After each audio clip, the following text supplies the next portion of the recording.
ಸಿನಿಮೆಯ ರೀತಿ ಗಂತೋರಿಸಿ ಜ್ಯುವೆಲರಿ ದರೋಡೆ 50 ಗ್ರಾಂ ಚಿನ್ನ 50,000 ನಗದು ದೋಚಿ ಪರಾರಿ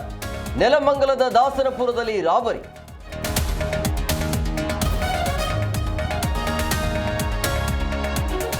ಆಸ್ತಿ ವಿಚಾರಕ್ಕೆ ಸೊಸೆಯರ ಮಧ್ಯೆ ಸೆಣಸಾಟ ನಟಿ ಕಾವ್ಯಗೌಡ ಪತಿ ಸೋಮಶೇಖರ್ ಮೇಲೆ ಹಲ್ಲೆ ಪ್ರೇಮಾ ನಂದೀಶ್ ವಿರುದ್ಧ ಗಂಭೀರ ಆರೋಪ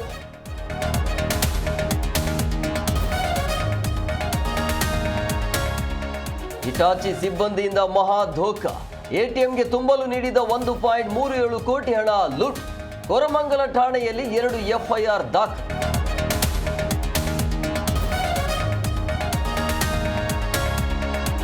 ಬೆಂಗಳೂರಿನಲ್ಲಿ ವೃದ್ಧೆಗೆ ಬೈಕ್ ಡಿಕ್ಕಿ ನೆಲಕ್ಕೆ ಬಿದ್ದ ವೃದ್ಧೆ ತಲೆಗೆ ಗಂಭೀರ ಪೆಟ್ಟು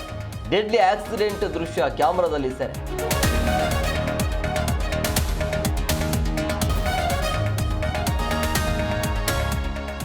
ಈಜಿಪುರ ಫ್ಲೈಓವರ್ ನಿರ್ಮಾಣ ಸುಗಮ ಮಹೇಶ್ವರರಾವ್ ಪ್ರಯತ್ನದಿಂದ ಸಮಸ್ಯೆ ನಿವಾರಣೆ ಜಾಗ ನೀಡಲು ಸೆಂಟ್ ಜಾನ್ ಸಂಸ್ಥೆ ಒಪ್ಪಿಗೆ